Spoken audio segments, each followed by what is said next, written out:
Hello, everybody, and welcome to the Maurice Brown Comedy Show, the NFL Mock Draft Edition on bogradio.fm and radioqdx.com out of Lucama, North Carolina, and KCHF TV. Hello, everybody. Welcome to our NFL Mock Draft Show, and welcome aboard Aaron Too Tall Moore. Aaron, what's going on, bro? How you doing, Mo? What's going on? Man, everything's going pretty good. We got an exciting draft coming up. And what do you think about the news today of Stefon Diggs heading to Houston? I'm gonna tell you the truth. I'm not surprised he got traded. Because I think him and Josh Allen had some kind of like Beef. disagreement. Okay, that's a nicer way to put it. I like that. That's good. A little nicer word to put it. You know, a little disagreement. The thing is, going to the Texans, he may fit in well. He may not. I mean, every spot he's been into, he's kind of had an issue. Yeah. So we'll see how it work out. I hope it works out for him, you know, but I'm not surprised them two parted ways. Yeah, I'm not either. I mean, you can see the writing on the wall. I mean, all the antics on the sideline, you know, in the playoffs the year prior and embarrassing, Josh Allen and just being a jerk, really, an overall jerk. And you're right. He had a problem in Minnesota. You know, he felt like Adam Thielen was, which he wasn't really wrong. I mean, Adam Thielen was getting all the headlines over him, but still he was a malcontent. So I don't know why people don't understand that he may go to Houston and do the same thing. I'll tell you right now, the last thing C.J. Stroud needs is for a malcontent as a young quarterback. Exactly. That's the last thing C.J. needs. And I'm not going to throw the ball to you every time, Stefon.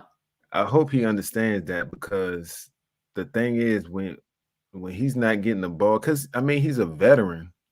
So he has to encourage C.J. Stroud, not demise C.J. Stroud. You know, so as a veteran receiver, he has to understand, like, maybe some games I'm not gonna get the ball, you know, but I don't know. We'll see. We'll see what happens, but I hope it works out for CJ Stroud, growth. Yeah. What now? In the meantime, what does this do for Buffalo? They need a receiver. Yeah, they need a receiver. Okay, Josh Allen is an elite quarterback, one of the top 2-3 quarterbacks in the NFL right now. Mm-hmm. I think he'll be all right. You know, because it got to a point, it looked like to me, where Stefon Diggs was kind of being written out of the playbook. Mm-hmm. And they'd struggled this year, but they still won 11 games. They had a shot, to get to the Super Bowl in the playoffs. They hosted a playoff game. They lost it. But I don't think the Bills are going to miss a beat. I think this is actually going to potentially hurt Houston. I will say this: I believe they're going to pick up one of these top receivers in the draft. Which one? I don't know. They're not going to get the top ones, of course. Rome from Washington, I don't think they're going to get him. I think Malik Neighbors from LSU, I believe they're not going to be able to get him. He's going to be gone. Yeah. Thomas Jr., Brian Thomas Jr. from LSU, I don't think they're going to be able to get him. He's going to be, I think they're going to have to go maybe what's my man name from Oregon? Troy Franklin from Oregon. Okay. He may be somebody they could look at. Roman Wilson from Michigan, he may be somebody they could get, but they're gonna have to get somebody. But I will say this: on that winning streak they did last year, that winning streak they went on. Yeah. Diggs was not a part of that offense. No, he was not. He was not. And like I said, it looked like they had written him out of it. Like, you know what? we're done with Stefan. We're not going to give him what he wants, and we're going to start looking at other people. And it looked like they did just fine. I think Houston, right out of the gate, will probably look really good with Stefan, but the problem will probably come down the stretch of the season where he starts to think he's being slighted. And that's when things start, getting turned upside down. You look at the first available wide receiver in the draft right now, and it's Marvin Harrison Jr. out of Ohio State. Mm-hmm. I mean, but Buffalo is going to have to trade up in order to make that happen. Or the kid from Washington, Rome Odunze, I think his name is. They're going to have to trade up to get one of them guys. Yeah, I don't think they're going to be able to move up that far to get one of them guys. Hopefully, one of them guys drop. But they definitely not getting Marvin Harrison Jr. because he's going to be the first one off the board. Yeah. He's Marvin. He should go within the first 5 picks. He should be gone. We're going to go through the draft order. We're going to do a mock draft here right now, and I'm going to do it according to ESPN's Mike Tannenbaum. At number 1, right out of the gate, the projection is, you can already probably guess who it is. Mm-hmm. Caleb Williams. USC quarterback. He was a 2022 Heisman Trophy winner, threw for 4,500 yards, 52 touchdowns. Is this the right move for Chicago? Do you think they'll go for Caleb? Yes, I do think they're going to go for Caleb. Him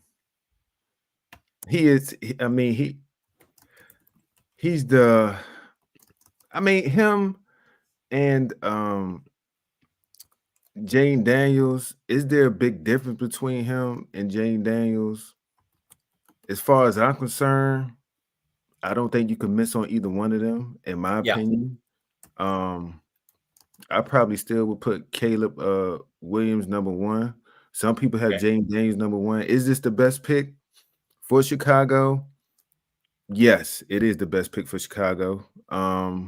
Once they got rid of Justin Field, I think it was a no-brainer they was going to take Caleb Williams and start over. So I think it's an excellent pick for Chicago.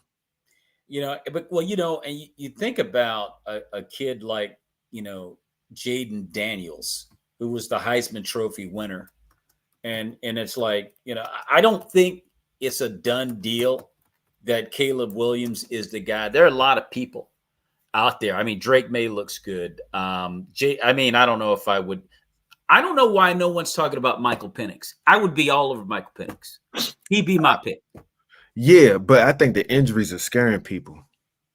I think that's the only reason nobody's really talking about him. And plus, if you go back, I mean, Jane Daniels played in one of the top leagues in college football. So, and what he did winning the Heisman. So, and Caleb Williams played at a high level too. So I think they kind of, I mean, Washington played some big games as well, but I think the injuries, because he has a rocket. He's got a rocket arm. he has a rocket arm. Absolutely amazing. And he could put, I see some throws he put on the spot in some small holes, but he put it in there. And I think the team that does end up with him is not going to be upset. But yeah. And you're right. I mean, his injuries have scared a lot of people. Yeah, scared a lot of people away from him. Now, in the second hole, we got the Washington Commanders. Mm-hmm. And the projection is got Drake May from the University of North Carolina, 6'4", 229 pounds.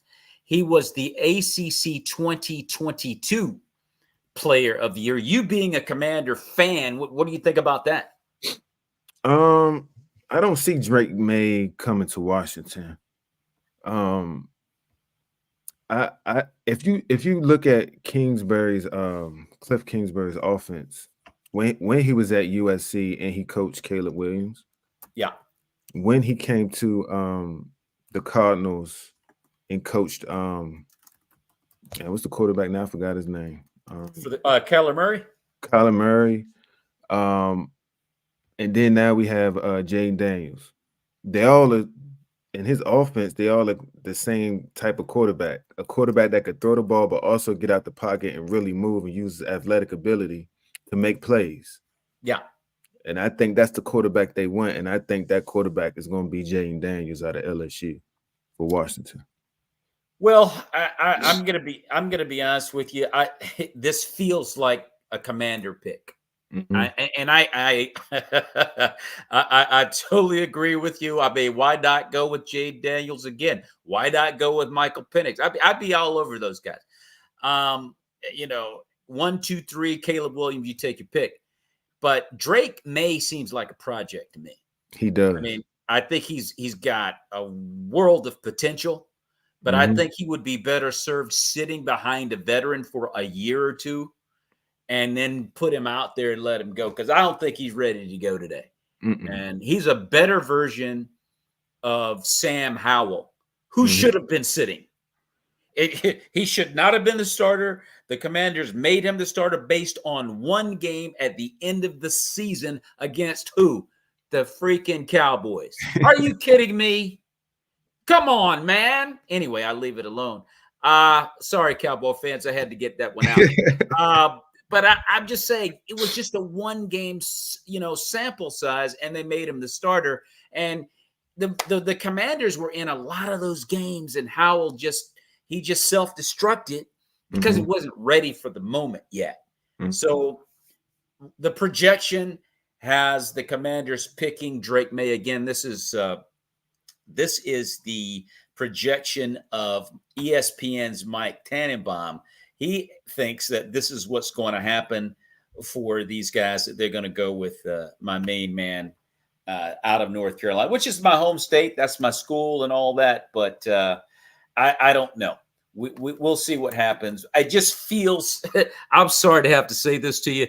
This feels like a Commander pick. Remember, this is a new regime. And remember, the GM had an experience with the 49ers with Trey Lance. Okay. And moving up to get Trey Lance, which was kind of a mistake. And they also picked Purdy in the 7th round, that same draft. I think that that he has learned from that.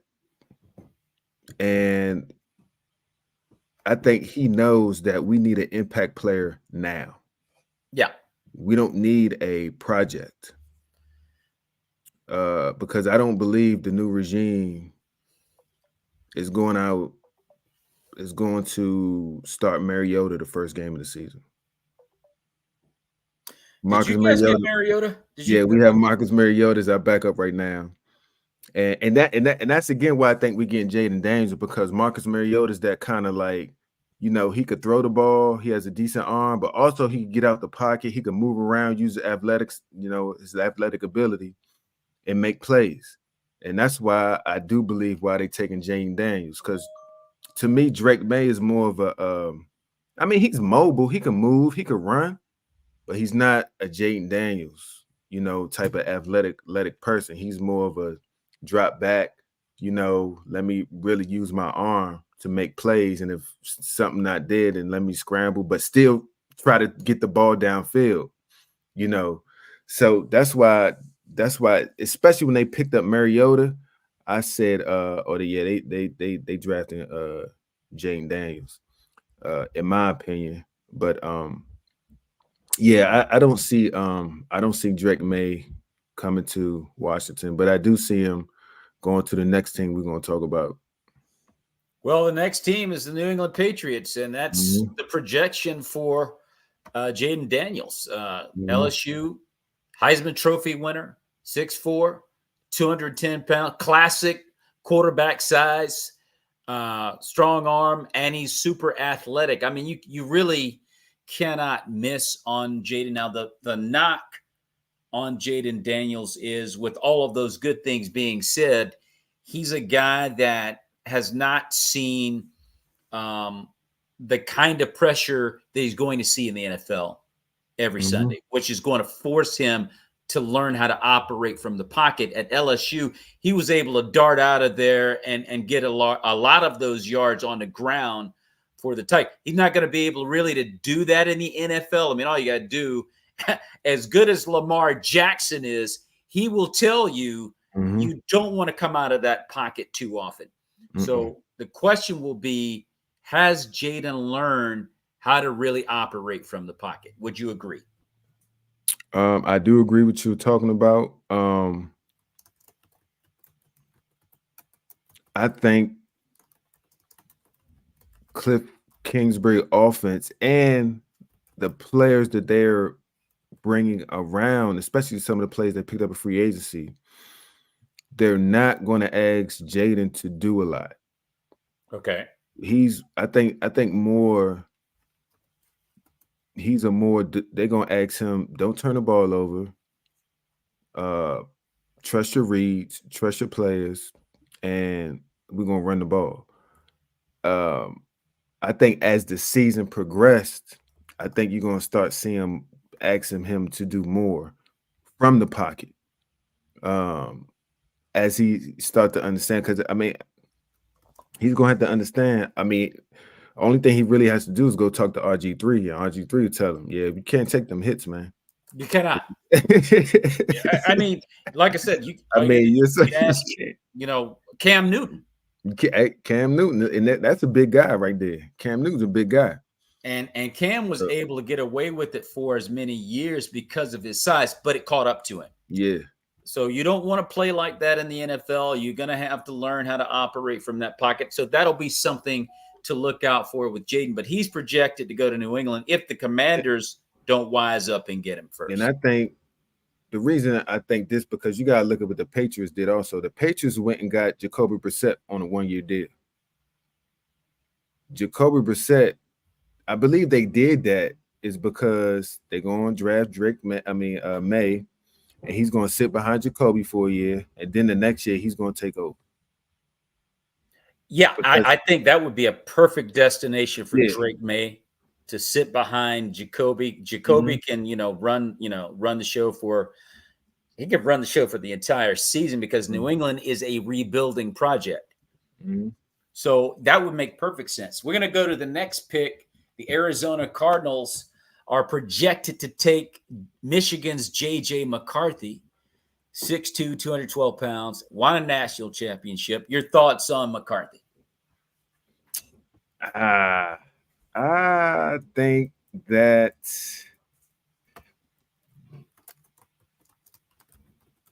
if they want to move on from Kyler Murray, J.J. McCarthy, I think this is a now hold up. Who has the pick number 4 in round 1? Who has that pick? The Arizona Cardinals. Okay. Well, now, keep in mind the Arizona Cardinals are going to be doing some wheeling and dealing in this first round. Yeah, if they keep that pick, I don't think they take J.J. McCarthy because I don't think he's worthy of that 4th round pick, in my opinion. I think they take Marvin Harrison Jr. at that 4th round. Well, I tell you what, the Cardinals, we're going to find out later on. They did a little bit of wheeling and dealing, and they got the projection. The projection is that they will get rid of Kyler, and they're going to take McCarthy. Now, McCarthy is not going to. Let me tell you something. I'm going to break this thing down for you, right? I'll be 100. Now, it's really nice, sweet, and wonderful that he won a national chip with Michigan, okay? But he doesn't pass the eye test for me, J.J. McCarthy. I mean, he doesn't. He's a smart kid, but that's about all I can give him. And he benefited from the fact that Jim Harbaugh is a quarterback whisperer, period. All you got to do is look at what he's done in the NFL. He got my man Alex Smith up to – Alex Smith sucked before Harbaugh got there. And he went on to Kansas City, and he was fine. And then Colin Kaepernick came next. And when Harbaugh left, Kaepernick sucked. And people can say, well, he took a knee and we – no, he sucks. And so but you got to remember, Smith and Kaepernick flourished under Harbaugh. Mhm. And then Harbaugh goes to Michigan and he gets the Wolverines into 4 consecutive national playoffs and won it outright. And McCarthy was there for 3 of those visits to the playoffs. And of course, he wins an national championship. So the Cardinals, if they do this, they're crazy. Yeah. I am not getting rid of Kyler Murray for JJ McCarthy. I'm telling you right now, I'm not doing it. I'm not making that move either. I don't think they make that move. I think you keep him and you just add on Marvin Harrison Jr. in my opinion. I mean, Marvin Harrison Jr. should go within the first 5 picks of this draft. Mm-hmm. Okay. I'm just going to tell you right now, there is no question about that. But we'll see. Again, folks, this is a mock draft scenario. We don't know what's going to happen. This is what we think will happen. So we'll see what happens with that. But the Cardinals. But you know what? The Cardinals are run by the Bidwells. Mm-hmm. All you got to do is look at their resume as owners. Yeah, horrible. Mm-hmm. I think Bill Bidwell, the pop passed it to his son Michael, and they've had a little bit more success. If anybody would do something this monumentally stupid, it's the Cardinals. So we'll go to the next round. The projection has now the Chargers are looking at a blindside tackle to protect Justin Herbert. Mm-hmm. So they're looking at the kid from Notre Dame and a consensus All-American tackle, Joe Alt, 6'7", 322 pounds. He's the son of John Alt, who was the left tackle for the Kansas City Chiefs when Steve DeBerg played. And yes. Joe Montana was there, and he was freaking 6'8". Mm-hmm. So I mean, he's produced one in his kid. What do you think about this move for the Chargers and Justin Herbert? I think that's a perfect fit for Joe Alt. I think that's where he lands up, just to protect Justin Herbert. And I mean, this is a no-brainer.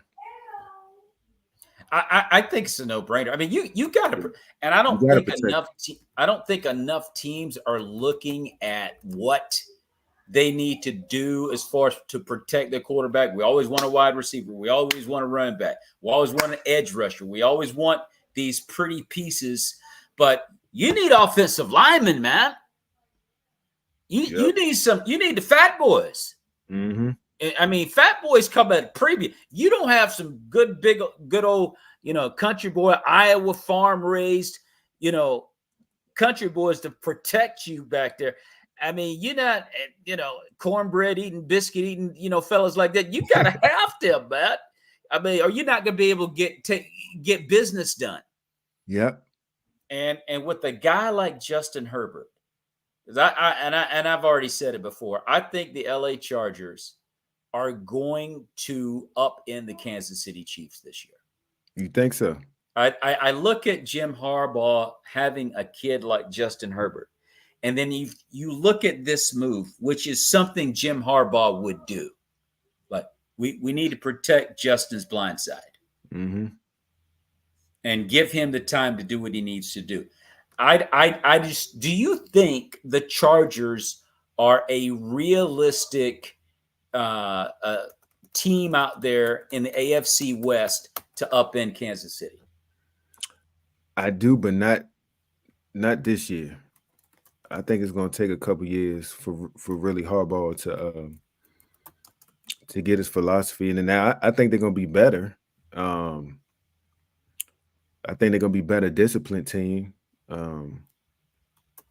I think you're going to see the difference on the field, but I don't think they're going overtake the Chiefs. And I think it's going to take a couple years for them to make that move. Okay. Mm-hmm. We're going to go to the next pick here. The New York Giants are up next. The projection is they're going to go for a wide receiver, Malik Nabers out of LSU, who was one of Jaden Daniels' targets, ran a 4.35 on his pro day. Mm-hmm. What do you think about this pick for the G-Men? I think that's I think they need more weapons on the outside.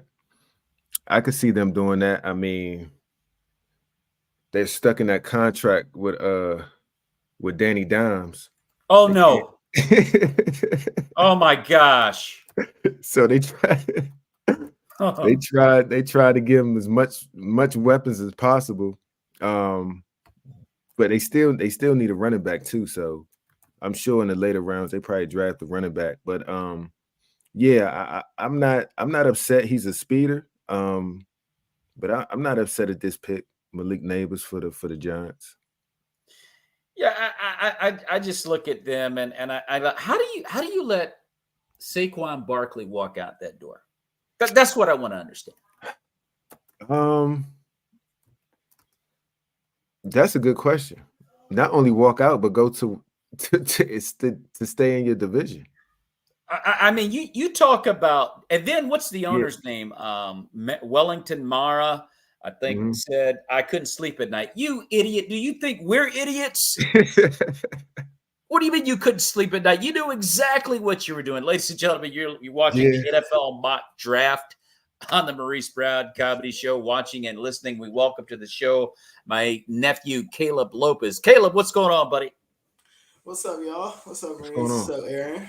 What's going on, man? So, Caleb, we're talking about the 5th pick in the NFL mock draft that we're doing here. The New York Giants are taking Malik Neighbors out of LSU, wide receiver, ran a 4.35 at his pro day, meaning the guy's got some real that's speed merchant speed.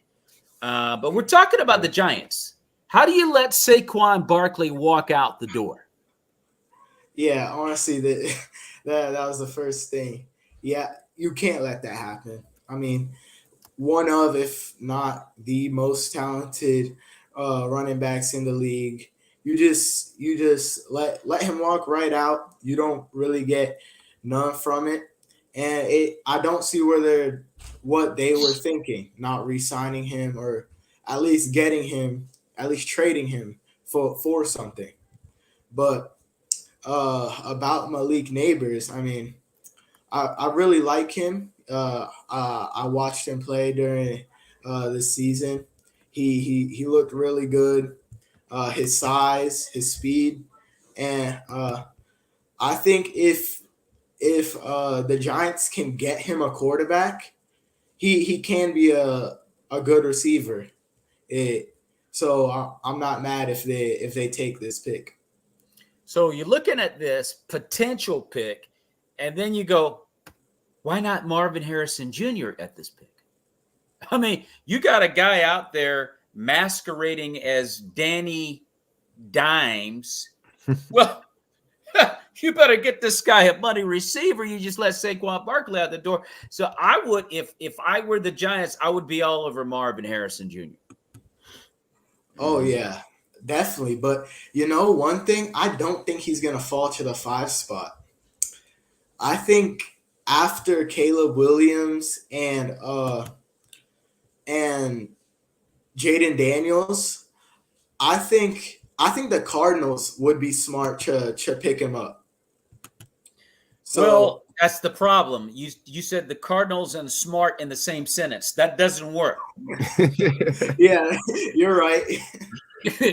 Okay, but listen, stranger things have happened. I would agree with you, Caleb. I don't see how Marvin Harrison even makes it 5 spots down. Okay, yeah, exactly. I just don't see how that could happen. We're looking at ESPN's Mike Tannenbaum's projections. So, and I like Mike Tannenbaum, which is why I'm going with this list, because he's a really smart guy and a former general manager. But I just don't see how that can happen. We're going to go to our next pick. It's the Tennessee Titans, and they're going for a lineman, which is smart. J.C. Latham is the guy that they're going with, and J.C. and I didn't note this, but he's out of Alabama, so he's one of the biscuit-eating, fat boys on that line for Alabama, and you got to have your quarterback's blind side protected. However, Titans don't have a quarterback. I mean, Mhm. Look, I don't know what you guys think of Ryan Tannehill. I'm going to tell you my opinion. He's a decent quarterback. He can't be your starter. What do you think? You want to go first, or Uh, yeah, you can go first. okay? Honestly, what Will Levis showed to us for the little time he played for Oh, the okay. Titans, I think they have something there. He has talent, and if they go out there, grab a lineman like this, get him protection, maybe get him a few weapons, and I think he can be more than a game manager to maybe even a great quarterback for them. So Now, I think they should give him a chance before drafting another quarterback. But yeah, you're completely right. Ryan Tannehill is not their quarterback of the future, and if they plan on starting him, I think it would be maybe a smart pick to grab Michael Penix. yeah, well, that's why I'm throwing his name out there. What do you think, Aaron?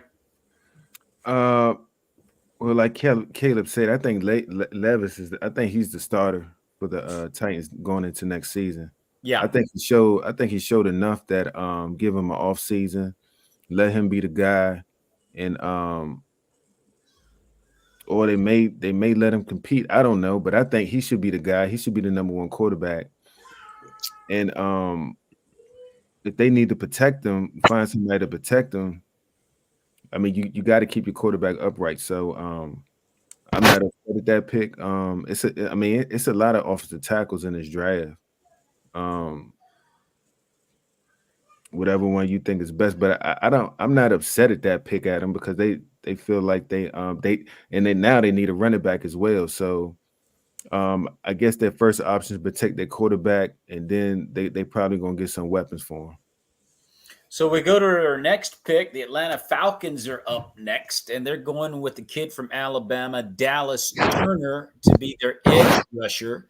That's the projection anyway. 6'4", 251 pounds, consensus All-American, and SEC co-defensive player of the year. And that's going to look pretty good with Kirk Cousins coming into Atlanta to take over the quarterback duties. Caleb, what do you think of this pickup? Honestly, I love it. Making that defense a little bit sturdier. I feel like their offense is already pretty stacked now that they have a franchise quarterback, a good dude back in the backfield. Now I like this pick. It's I really don't have anything against it. They need to get their defense a little bit bulkier, and I think Dallas Turner, he's the dude to do that. So I mean, if the Atlanta Falcons can get this pick, uh, if I'm their general manager, I definitely take it. Yeah. Aaron Moore, your thoughts? I'm not upset with Dallas Turner, but I like Jared Verse from Florida State. Um, I think him as an edge rusher. Also, he could play the run very very well. Um, I think with Dallas Turner, he can drop back in coverage. He's I would say a more versatile type of DN where he can drop back in coverage. You can do a little more things. But to me, I like Jared Verse, but I don't think you could go wrong with either one of them as an edge rusher. But I do think they do take an edge rusher. I think they take one of them guys at that pick. Yeah, the projection for Jared Verse is like way down in the order. He's like projected to be 24th, 25th, 27th by the Ravens. We'll get to that a little bit later because I think you can make an argument between Verse and Turner. I think when you're looking at the SEC, you're looking at the honors in probably the toughest conference in college football, and he's SEC co-defensive player of the year, consensus All-American. I mean, you getting it done if you're playing at that high of a level in that caliber of a conference, not only conference but that team. But I think the Falcons are looking good. Either way you slice it. I mean, you got Kirk Cousins coming in. and you want to shore up that defense. Let's look at the Chicago Bears, who have been able to trade down and also pick up the projection. The projection is there's been some dealing behind closed doors with the Bears to get Marvin Harrison, I think, in the 7th spot. And of course, he's the son of the former great Colt great Marvin Harrison. 6'4", 205 pounds, unanimous All-American, winner of the Fred Biletnikoff Trophy. Caleb, your thoughts on Marvin Harrison hooking up with Caleb Williams in Chicago? Yeah, I mean, I have heard that too. The little bit of him complaining he didn't want to go to the Cardinals. Yeah. Blah blah about that. But honestly, I really don't see a world where he drops to the 7. I mean, he's one of the best prospects at wide receiver that we've seen in a while. So I think any team that has a chance to take him and needs some extra strength on their offense or in their wide receiver room is gonna take him. So I don't see him dropping to 7, but if he does, the Chicago Bears they better take him. Aaron Moore, your thoughts on this pickup? Marvin going to Chicago and hooking up with Caleb Williams. Yeah, I'm with Caleb on this one. I think he's getting picked up by the Cardinals. I don't think he gets past the Cardinals. I don't see why they wouldn't draft him. I mean, why? I mean, unless somebody blows him out with a trade that they just can't pass up. But other than that, I think they have to take Marvin Harrison Jr. He's the best receiver in the draft. He's a lock. I mean, a lock number 1 receiver. I mean, you know what you're getting with him. I mean, I just don't think they could pass up on him. No, I don't think that you can pass up on him. I think there's some dealings going on behind closed doors with these organizations where I'll give you this if you give me that type of stuff. Now, this is not an official potential trade or a trade up here, but I think the Bears actually might own the Jets' 6th spot or the Falcons' spot. I don't know how that's working out. But if he hooked up with Caleb Williams, that would be a masterful hookup. I'm going to say this too. Being a Packer fan, and this is no hate involved, I'm going to enjoy saying what I'm about to say because I don't like the Bears. But they're a rotten organization when it comes to quarterbacks and offensive play calling. They're rotten. And I'd say, I look at Justin Fields and I'm like, how did you mess up Justin Fields? I mean, I knew you guys were good at ruining quarterbacks, but I got to give you full props on this one. I mean, you can't. I mean, Justin Fields is a terrific prospect, and he looked horrible in Chicago. And so, saying all of that, I say this: I don't think it looks good for Caleb Williams. Even if they get Marvin Harrison Jr., the Bears will find some way to mess this thing up. What's the coach's name? Eberflus, the head coach for the Chicago Bears. I'm looking at them and I'm like, I don't know what the Bears are doing. Yeah. But on paper, this looks marvelous. Mm-hmm. It looks great. Yeah. I mean, Caleb Williams, if they're able to work all of this out, we shall see. And the next pick is the New York Jets. And that's New York, not New York. The New York Jets are projected to take Olu Muyiwa. Wait a minute. Olu Muyiwa Fashanu, offensive tackle out of Penn State, 6'6", 317 pounds, consensus All-American. They're going to need him to protect Aaron Rodgers' blind side. Caleb, your thoughts? Oh, yeah. It's a no-brainer.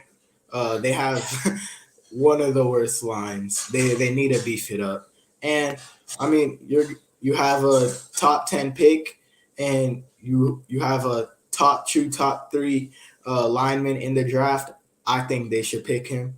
No messing around. I don't see why they wouldn't. And pretty straightforward on this one. Aaron, what do you think about that pickup? Yeah, they need an O tackle. He's one of the best O tackles, one of the top O tackles in the draft. They need Aaron Rodgers to work this year. They put all their marbles in this basket, and if this regime don't work out, then they might as well start packing their bags, because they're gonna be out of there. But yeah, they can't have nobody touch Aaron Rodgers, and they have to make sure of that. So I'm sure that that's their number one. They can't even have nobody breathe on him. That's their number one priority, is keeping him upright. It has to be their number one priority. And let's be 100 about it. The reason he missed the season is because of inadequate blocking. And it only took 4 plays. It only took 4 plays. The guy's going to be 40 years old this year. He can't take too many big shots. Yeah. And to your point, Aaron, if it happens again, the Jets are out of there. I don't know who they have backing Aaron up. I don't think it really matters. Tyrod Taylor. Now, you know what? I like Tyrod. He's a little bit better than what they had in Zach Wilson. So considerably better. Considerably better. I think you know what Tyrod Taylor is to me is he's a great backup. I don't think he's a legitimate starter. No. But he's a great backup, though. And so the Jets got that right by getting him, Tyrod. And if they can if they in fact pick up Mr. Fashanu from Penn State, like I said, 6'6", consensus All-American, 317 pounds, be a great pickup. We'll go to the next pick. Now, this is the 3rd position now that the Cardinals have in this draft. And they're doing some wheeling and dealing. I don't know how the Cardinals end up getting this many opportunities. But here they are again, I think, at the 9 spot. And I think after potentially trading, this is what happened. There's a potential trade with the Vikings to address their quarterback need, sending Kyler Murray for the 11th pick, Quinyon Mitchell. Okay, a cornerback out of Toledo at 6 feet, 196 pounds, 2-time all-conference selection. So the Cardinals are trying to make some moves here and trying to shore up a lot of, needs that they have. And this one on defense, what do you think of this one, Caleb? I feel like it's a good spot. It's a good shore up for the Cardinals. I mean, yeah, they're grabbing JJ McCarthy. I feel like I have my doubts about JJ McCarthy. I didn't get to talk about him, but I mean, they're taking their pick. They're putting their trust in him, and if they really think he can go out there, ball out, be an NFL quarterback, props to them. But I definitely do like this pick, making that defense a little bit stronger. And it's always good to have good corners. I mean, it's smart. Good corners are a premium. They're like offensive tackles on the blind side. I mean, you got to have them. Exactly. If you can get a corner that can lock down his side of the field, just give me one that can lock down his side. It goes a long way to making your defense respectable. So, Aaron, your thoughts on this pick by the Cardinals? Here's what I don't understand. I understand Quinyon Mitchell is a great corner. I really didn't see much of him play at Toledo. But when if this is their pick and this stands like this, why not take Teron Arnold out of Alabama? Okay. Why would you not? Alabama, first of all, they play the toughest schedule in game every weekend. They have one of the top defenses almost every year. They breed. Their defense basically breeds NFL prospects, NFL players. So Now I don't even think I know who in Toledo division. Now I know a level. I'm just telling the truth. Yeah, Level of competition means something. sure it does. Yeah. So So I would agree. now he's a great player. And I'm sure he's a great player, but to me, I'm looking at Teron Arnold, who's right there, and I'm like, I'm taking Teron Arnold And out of Alabama. now you got to remember something here, which is very key in understanding why this pick was made, which is nonsensical. Mhm. You ready? Arizona Cardinals. All right, let's go to the next one. Let's go to the next pick. The next pick, we've got the Denver Broncos. Now they're looking for a quarterback, and this is a heavy quarterback-laden draft. And I think this is the 5th projected quarterback going within the first 10 rounds. Bo Nix out of Oregon. He was the MVP of the Fiesta Bowl. They barely missed the playoff by losing the conference championship to the University of Washington. 6'2", 217 pounds. Caleb, your thoughts on this potential pick for the Broncos? I mean, I think it's a good pick. Bo Nix, I liked what I saw from him all year. He was pretty consistent, and I mean, he's an overall good quarterback. His ceiling isn't that high. You know, he is 24 years old, but I think he can become something pretty good if the Denver Broncos can really coach him up, give him a good offseason to learn the plays, like bond with his teammates. And I feel like the Broncos, they have a pretty decent wide receiver core, so he will have help.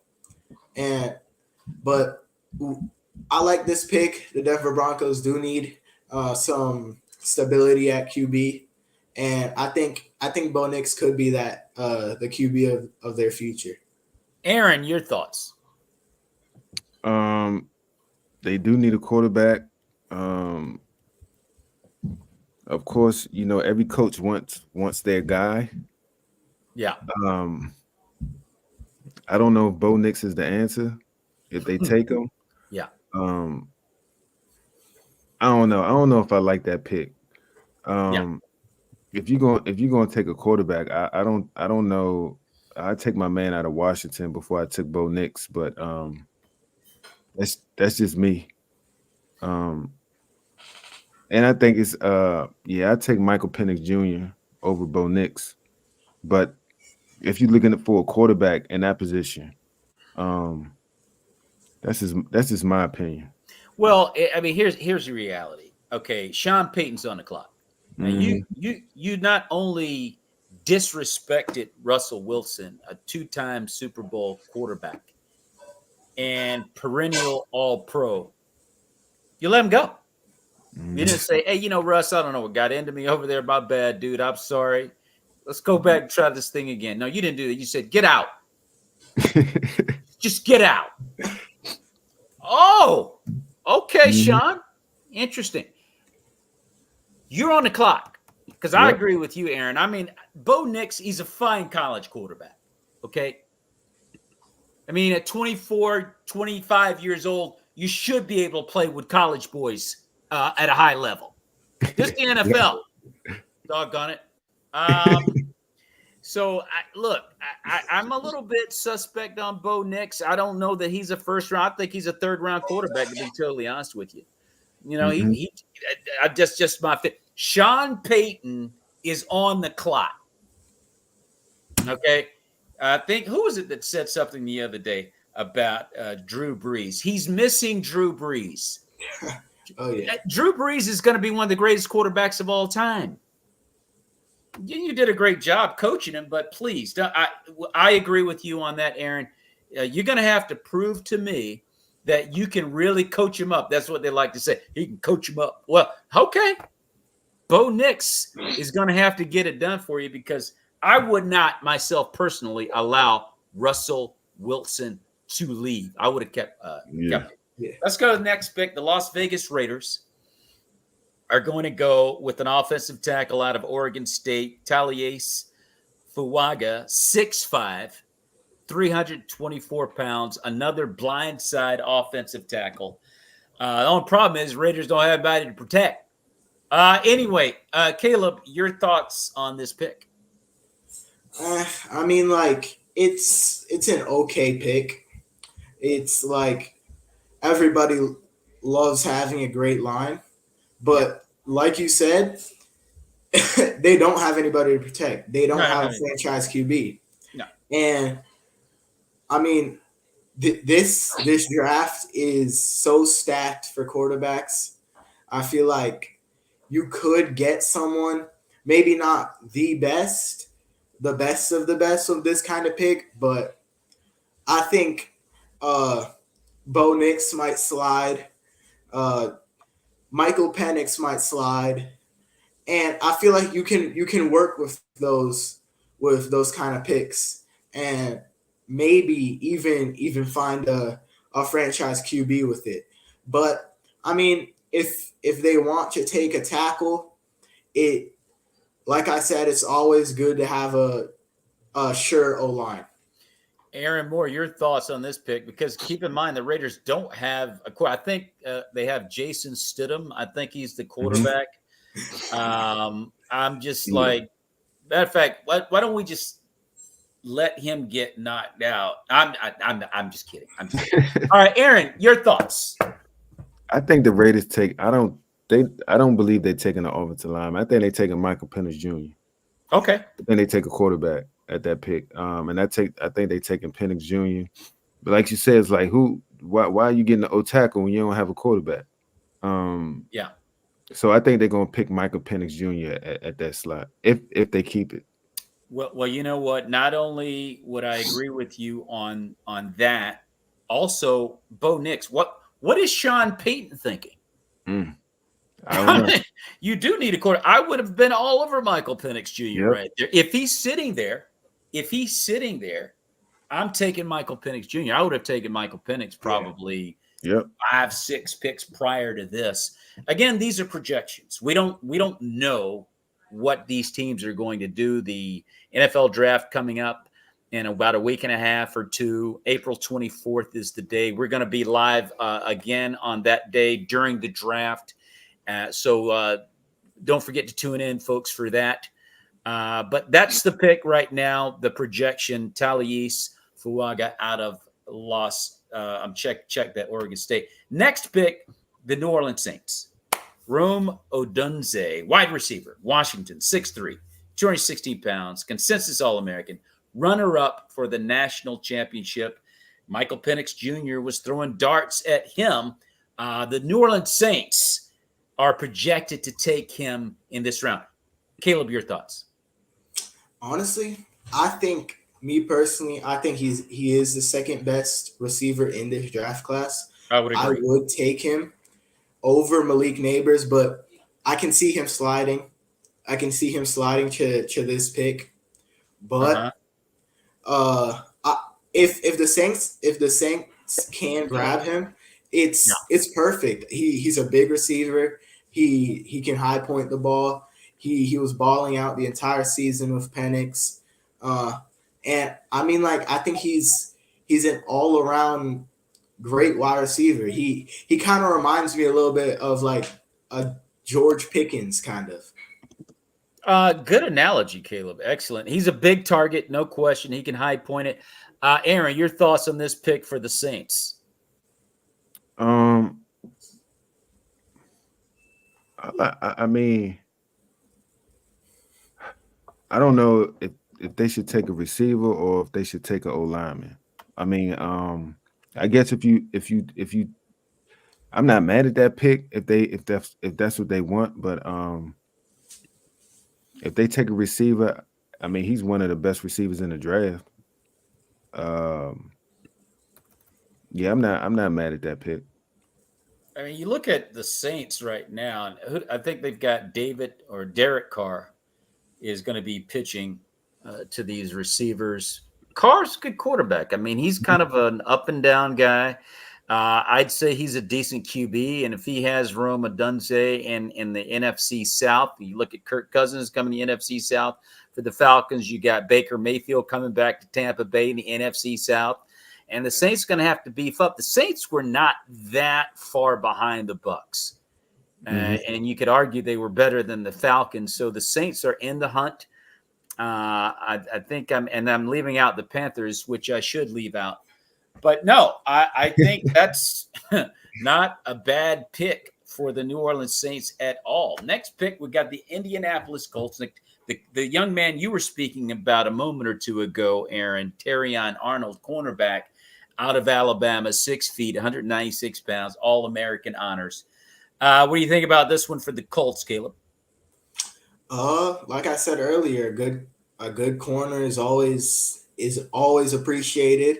But like you said, Aaron, I feel like him and the other dude that we had projected going to the Cardinals, he could switch. Quinyon Mitchell, yeah.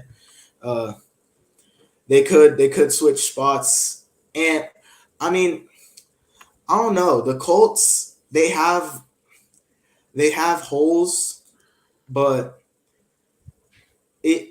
I think it's an okay pick to pick a corner, but it's a little bit shaky to me. I don't know. Aaron, your thoughts? Of course, you're high on him. You felt he should have gone a couple of picks prior to this. So the Colts, you look at the Colts, and they've got Richardson, the young quarterback out of Florida who got knocked out in, I think, game 2 or 3. He's going to be healthy. They were in the playoff hunt with the Texans. They're trying to beef up their defense by getting Arnold. What do you think about this pick for the Colts? If he's there, that would be a great, excellent pick. But I don't think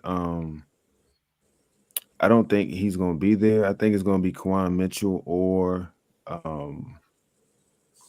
Dejon Cooper out of Iowa. Yeah. I think one of them two guys is going to be there.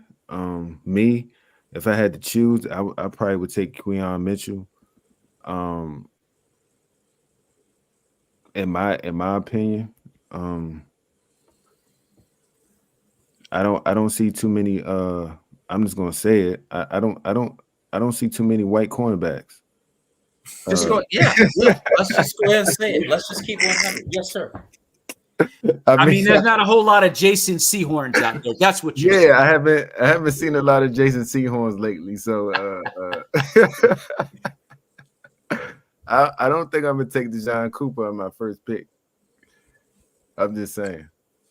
Well, we have a listener saying you got to go cornerback if Bowers is gone. Oh, man. And so, ladies and gentlemen, we want you to stick around with this. Is the extended version of the NFL mock draft show. So everyone hang out. We're going to dip out for the reasons of Bog Radio. You're listening to the Maurice Brown Comedy Show, NFL Mock Draft Edition on Bog Radio. Thanks for hanging out. For the rest of our listeners, hang on. We'll be right back.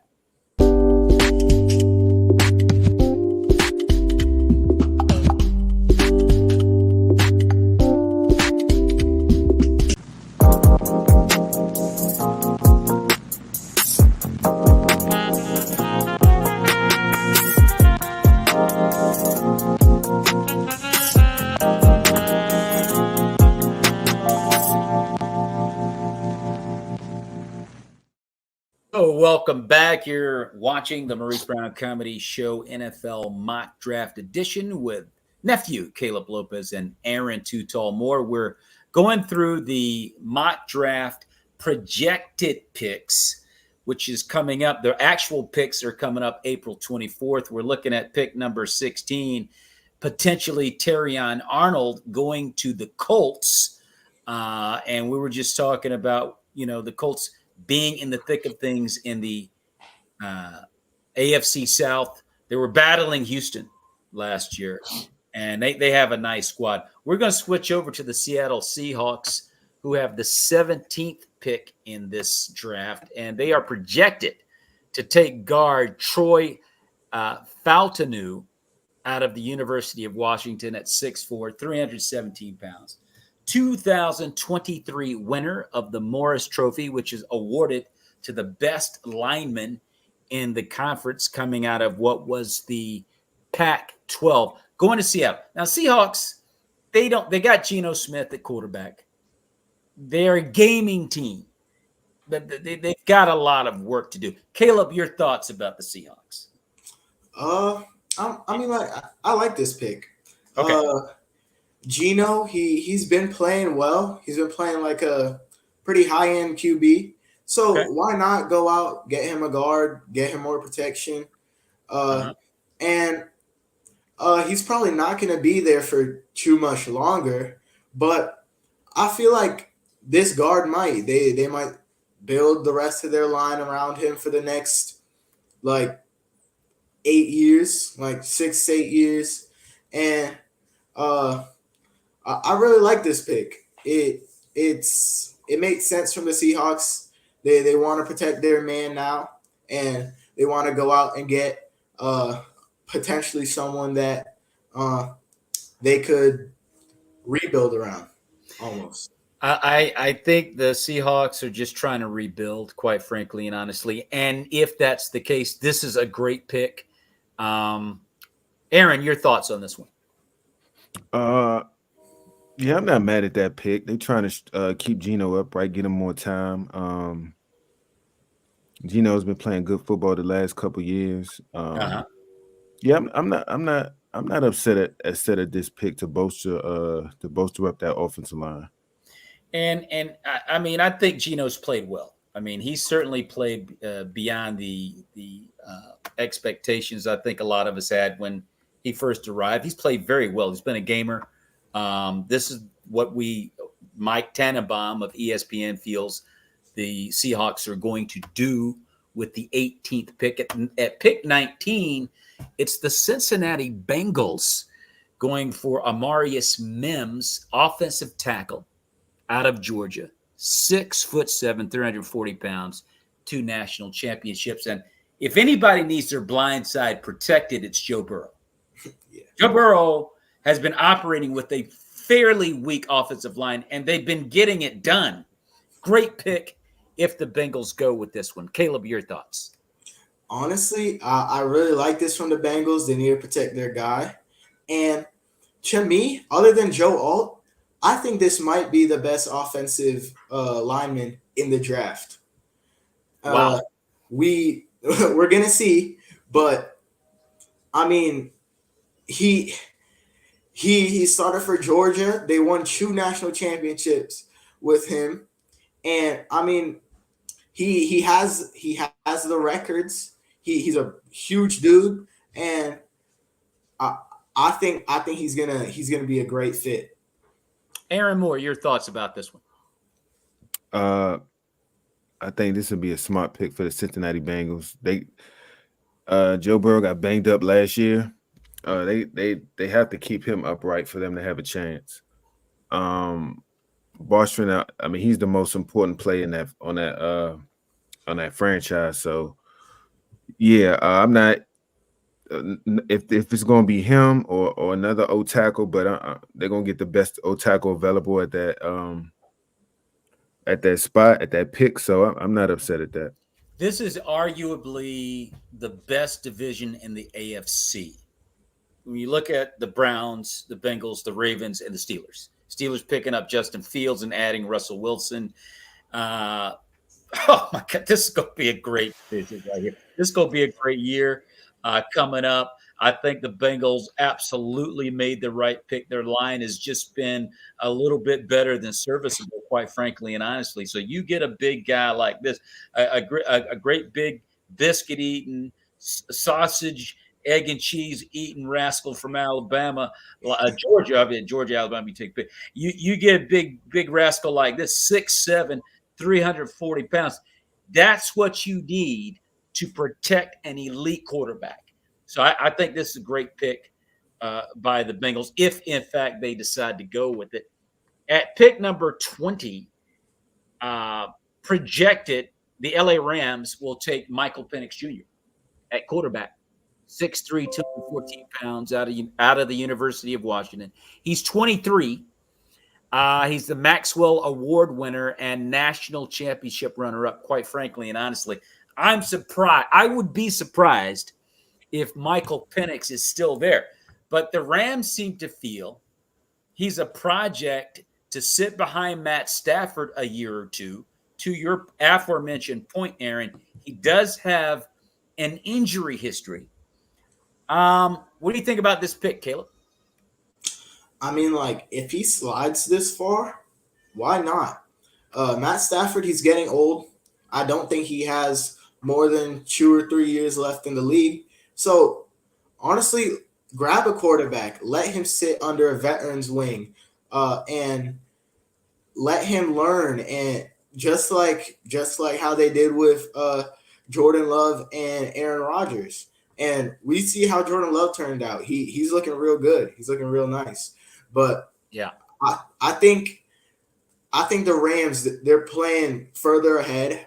And if this pick, if they do get him, I think this would be smart, and they're looking into the future. Aaron, your thoughts on Michael Penix Jr. heading to the LA Rams? I think he's going to be going by then. I think he's going, like I said, to the Raiders. I think the Rams are going defense. I think that with the retiring of Aaron Donald, I think they're going defensive tackle, defensive line. I think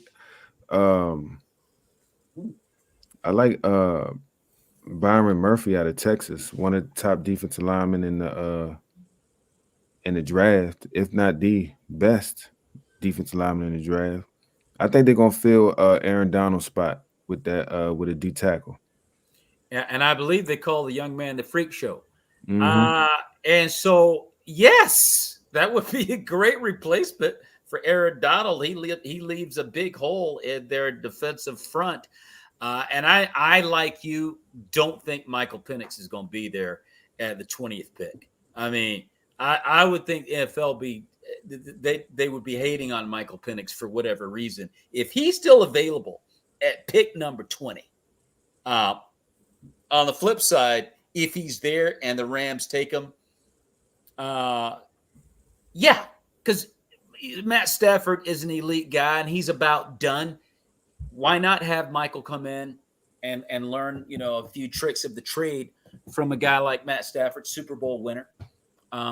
That's pick 19, Mo. They got pick 19. Pick 19, my bad. Pick number 19.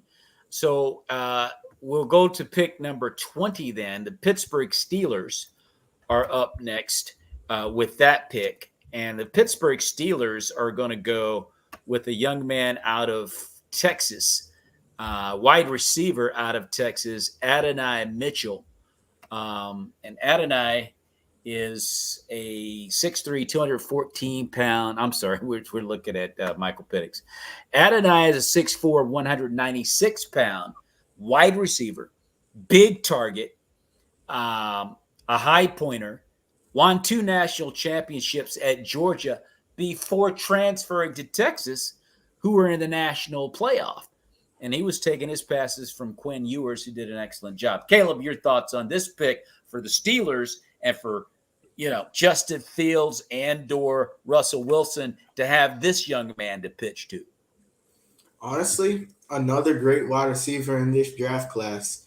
And I mean, he another comparison. He gives me kind of Devontae Smith like vibes. Yeah. The long, tall, skinny receiver, big target, like you said, and he was balling. Quinn Ewers and him, they had that connection. They almost made it all the way. I like how he plays. I like his play style. And I think that would be a great pickup for the Steelers, having both him and George Pickens, 2 big dudes to throw the ball to. I mean, if this pick does work out, they're going to have a pretty mean wide receiver room. Well, to be totally honest with you, I think Texas should have been in the national championship. They came up a little short against Washington, and had they gotten there, I believe Texas would have beaten Michigan. Because I hate to bring this up about Michael Penix Jr., but it is one slight that I feel about Michael. I don't think Michael showed up in the national championship. I think that I think the moment was a bit overwhelming for Michael, and he didn't play the way he'd been playing all year.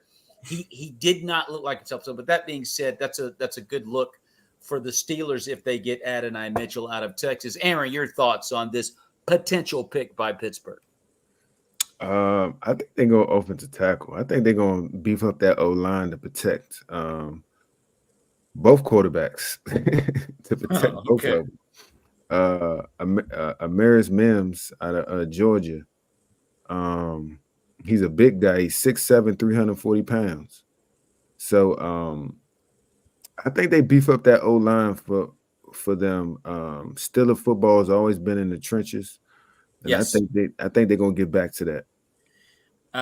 Steeler football has always been in the trenches. I think if they were to pick this kid up, it would be huge because the Steelers to me are good on defense.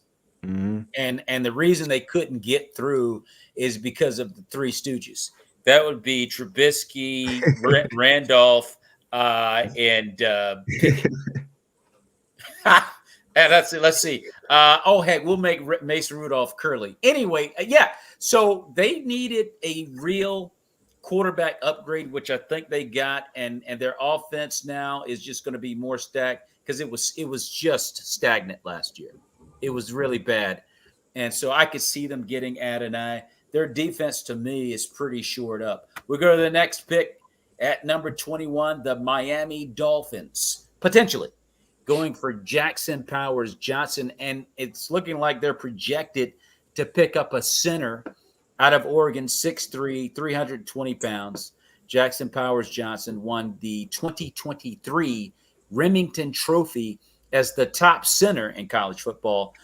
Now, his draft stock is falling because it seems as though most teams in the NFL have a lack of need at that spot.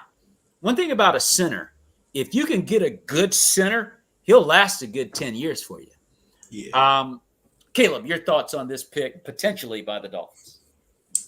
Oh, it's interesting because there's not a lot of holes on that Dolphins roster.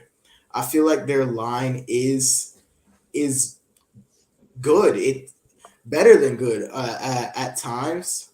Okay. But I mean, they could pick up a center, but my main concern for the Dolphins is really Tua. If they could find some way to trade up to get a quarterback, I would like them to see that. I would like to see that. But if they do have the 21st overall, yeah, go out there, grab a center to protect your guy for now. But I don't think Tua is gonna be with the Dolphins for much longer. I have the same feeling. Aaron, your thoughts about this potential pick for the Dolphins? I think they do take an offensive lineman, but I don't think it's a center. I think it is going to be a guard or a tackle, but I do like Troy. If I had two new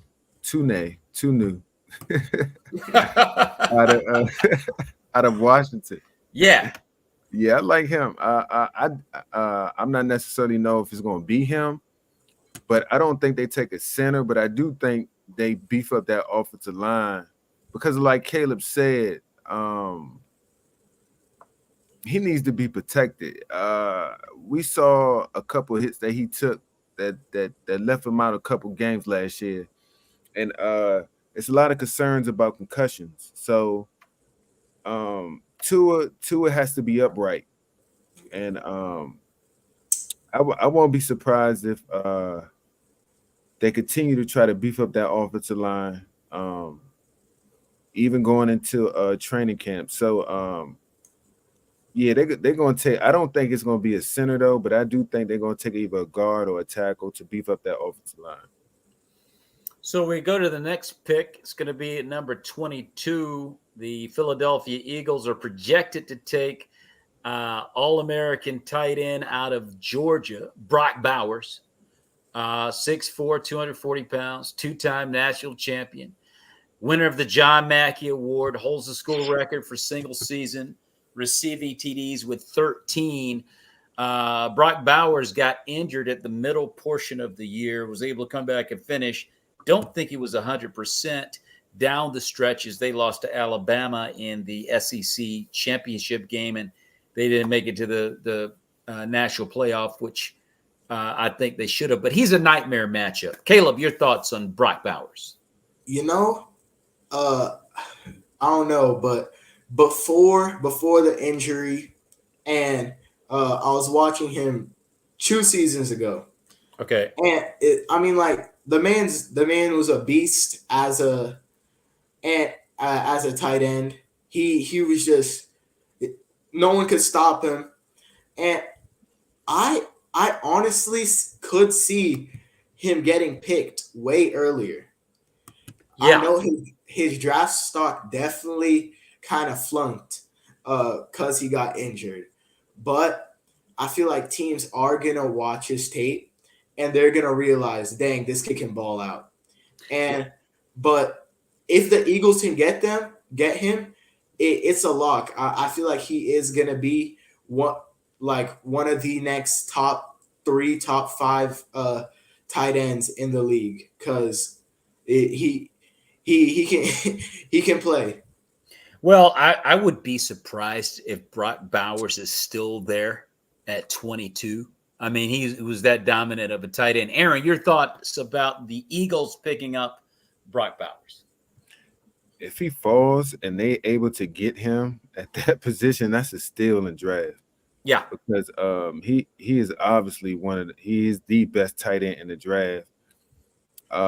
In my opinion, one of the probably the biggest impact too, because what he can do in Georgia, he was just a beast, a monster. So he could block, he could catch, he could run routes. He's a mismatch for any DB, and he could outrun majority of linebackers out there.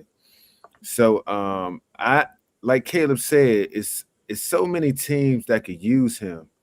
I won't be surprised if even Dallas, if Dallas could snag him up. I know they trying to get an offer to lineman, but if they get him, that could help out Dak Prescott too. I could see Dallas picking. There's so many teams that I could see that will benefit from him. But if the Eagles are able to pick him up in that spot, yeah, that's the steal in the draft, in my opinion. Well, I'm going to tell you right now, the Philadelphia Eagles, if Jalen Hurts gets Brock Bowers to throw to, he's already got A.J. Brown. Mm-hmm. He just got Saquon Barkley.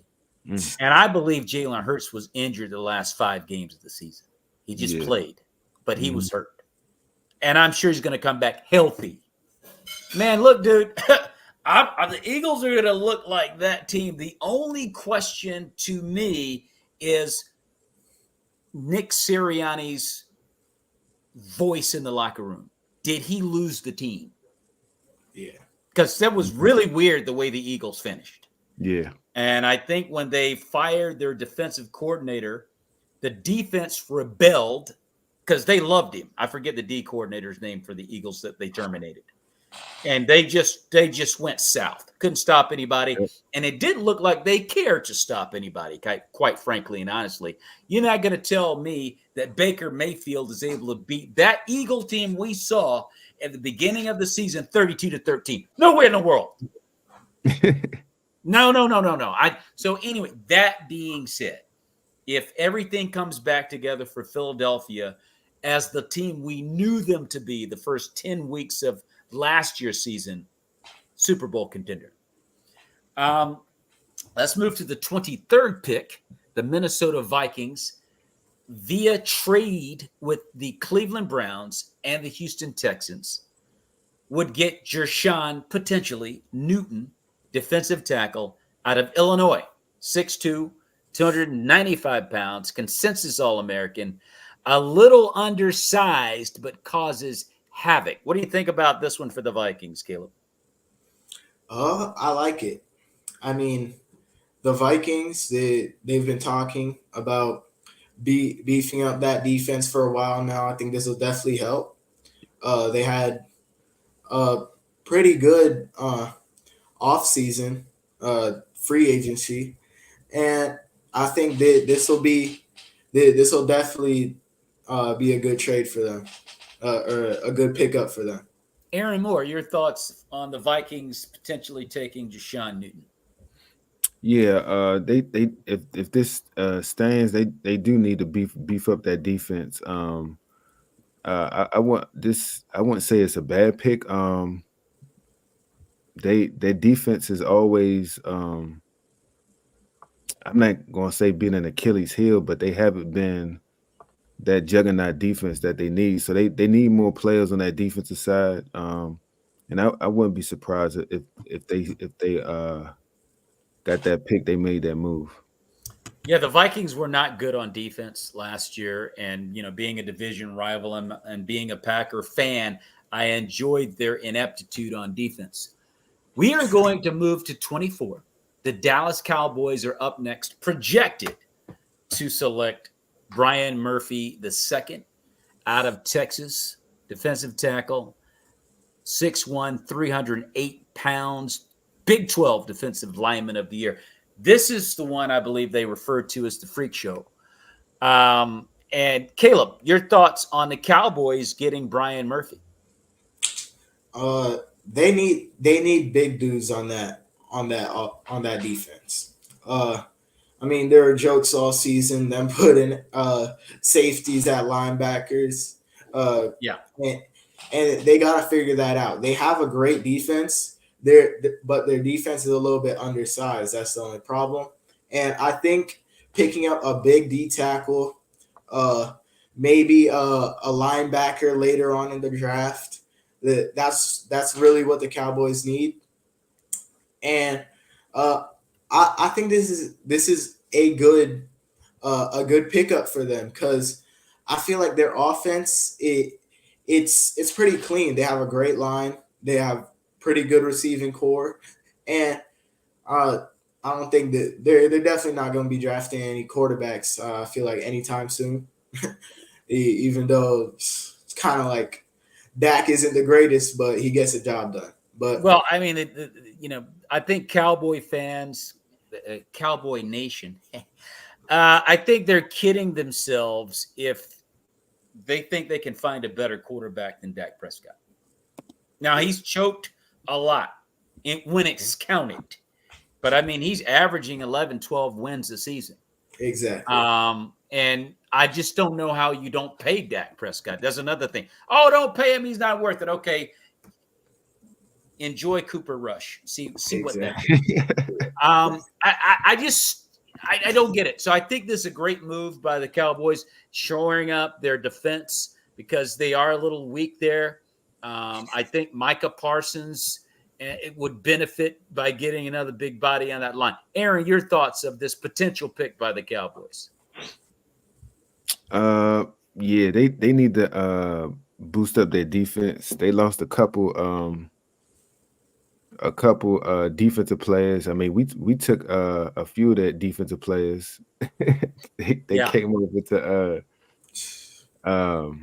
our side. Armstrong, the defensive end, we got from him, and Dante Flower, the defensive end, we got from him. So they need to boost that defensive front. So I wouldn't be surprised if they made that move. We're gonna move to the 25th pick. And my boys, the Green Bay Packers, are projected to select Tyler Guyton, offensive tackle out of Oklahoma. 6'7", 328 pounds, honorable mention, all Big 12. David Bakhtiari was just waived about a month ago. Arguably the best offensive blindside tackle in the NFL and for many years. Be a great move if the Packers do select the big guy from OU. What are your thoughts on this one, Caleb? Yeah, it's a great pick. I mean, protect your dude. Protect Jordan Love. We saw what he could do. He proved everybody wrong. Everybody was hating on him, but he went out there, balled out, and now they got to protect their guy. Like you said, their blindside tackle just retired. So why not go out, get another one, make another best of the best tackle, and I think this is a great move for them if they can grab him. I definitely would. Well, at 6'7", 328 pounds, he's eating his Wheaties. Aaron, your thoughts on this pick, bro? I like it. Yeah. I think they trying to protect Love. If Love has time, he's going to tear defenses up, and I think that's what the Packers need to do. They see what they have in Love now. He came into his own last year, and they need to protect him. They still need a couple. I'm surprised they let Aaron go. I still don't understand that. Yeah, but they need some more couple skilled players around them. But I do like this move to protect Aaron. I don't understand the Packers sometimes. They befuddle me. And I'm one of those guys. I think Aaron Rodgers should be in Green Bay right now. And I look at Aaron Jones being let go, and I'm like, you've got to be kidding me. You did not let Aaron Jones walk out that door. You did not do that. And then the trade-off was Josh Jacobs out of Las Vegas, who's statistically a better back. Mm-hmm. I get all of that. I'm not letting Aaron Jones walk out the door. I'm sorry. I'm not. So we went and made that decision, which I'm not a fan of. But getting the kid from Oklahoma, Tyler Guyton, with David Bakhtiari being cut, and he's just injury prone. He couldn't stay on the field. The Packers I think they made a great pick getting Tyler Guyton. But the NFL is a different animal from college football. But you need a big guy, and he fits that bill. Let's look at Tampa Bay. The Tampa Bay Buccaneers at the 26th spot go with Cooper DeJean, going with a cornerback from Iowa, 6'1", 207 pounds, unanimous All-American out of the Big Ten, 4-year letterman, and a punt returner. Caleb, your thoughts on this move by the Bucs? I mean, it's a great move. They did lose, I think it was Devin White, right? One of the best linebackers in the league. Yes. Why not go grab a corner, shore up that defense? It's been one of the best defenses in the league consistently for the past 3-4 years. So, I mean, yeah, I like this pick, and it's a plus side that he's a punt returner. It makes him more attractive. I mean, why not go out there and grab him? Aaron, your thoughts on this pick by the Buccaneers?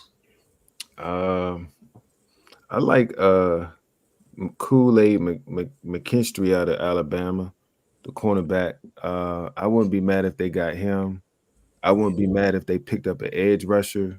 I think they need another edge rusher to bring pressure. Either one, an edge rusher or corner, I wouldn't be mad if they got Chip Robinson out of Penn State, if he's still on the board at that spot. Yeah. Dejon Cooper from Iowa, I guess he's okay. But I mean, I like when I see guys at Alabama still on the board. I mean, I don't understand. I just don't understand that. But I'm not a GM. But I would go with Kool-Aid from Alabama, but I mean, if he's a better player, he may be. Um, he is an All-American, but I mean, he's due threat, also a punt returner. But I mean, even one of them guys, I guess it'd be a great pick. Yes. So I mean, you're always benefited by getting a solid corner. If you can get one of those, and that's one of your needs. And I think the Bucks, they have a few needs that might be a really good pick for them. The Buccaneers they're feeling pretty good nowadays. You know, going to the playoffs, winning their division. They just signed Baker Mayfield to a pretty sizable contract, which I don't know if they're going to regret later or not. But no, good pickup for them. We'll look at the 27th pick. The Arizona Cardinals, via a trade with the Houston Texans, are going for Ladd McConkey, wide receiver out of Georgia, 6 feet, 185 pounds, 2 national championships, winner of the Werfel Trophy, which is the Community Service Award. He ran a 4.39 at the Combine. Caleb, your thoughts on Mr. McConkey?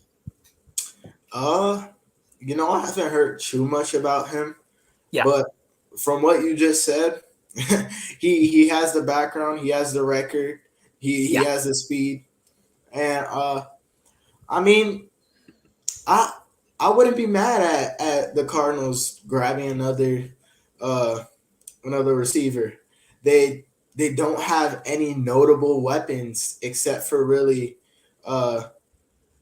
they don't have any notable weapons right now. So yeah, why not grab a receiver late in the first round, see what we can get out of him. And I feel like it's a good pick.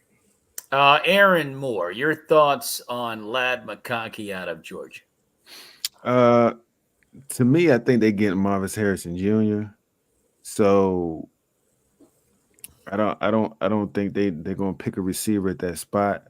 Why not go defense? Why not try to get a one of these pass rushers that could help your defense out? That's why I believe they should go get Marvis Harrison Jr. at that 4th spot.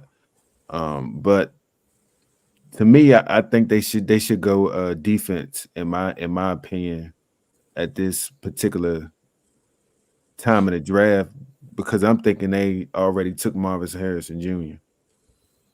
Well, 100%.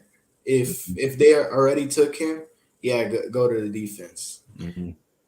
Again, guys, you're forgetting we're talking about the Arizona Cardinals. So let's move to the 28th pick, which would be the Buffalo Bills.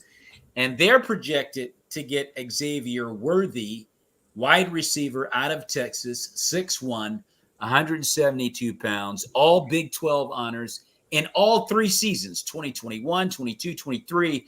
And he broke the Combine record by running the 40 in 4.21, breaking John Ross's record. Caleb, your thoughts on this pick for the Buffalo Bills when you consider the exit of Stephon Diggs? Honestly, it's perfect. I mean, speedster. Hopefully, it's going to be their guy for the next few years. Give another weapon to Josh Allen, because they really lost they lost wide receiver 1 and wide receiver 2. So they really got to pick up somebody. And I feel like Xavier Worthy, he has it. I mean, like, running a 4.21, no one's gonna be able to guard him on a go route. That's all we know. But I mean, I like the pick. The Bills need a receiver, and I think he's gonna be the best one on the board at 28. So yeah, and I think that 4.21 is just blitzing speed. I mean, you don't see a lot of guys getting sub 4.3s. Aaron, your thoughts on this pickup by the Bills for Xavier Worthy? Well, they need a receiver now. They let Stephon go. at this point, I think he probably will be the best one available. I don't see. Yeah, I think he is going to be the best next receiver available. So if they could pick him up at this spot, I think that'd be great.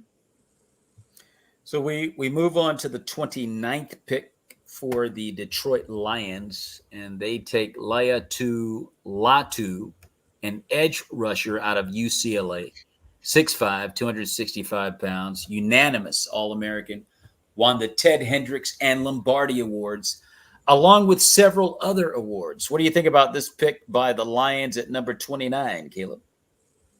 I mean, it's a good pick. They could use beefing up their D line, their whole defense. I mean, I feel like it's gonna be good for them. I haven't really heard too much about this guy, but I mean he was an All-American. He won a bunch of awards. he's gotta be decent. So well, there's no question about that.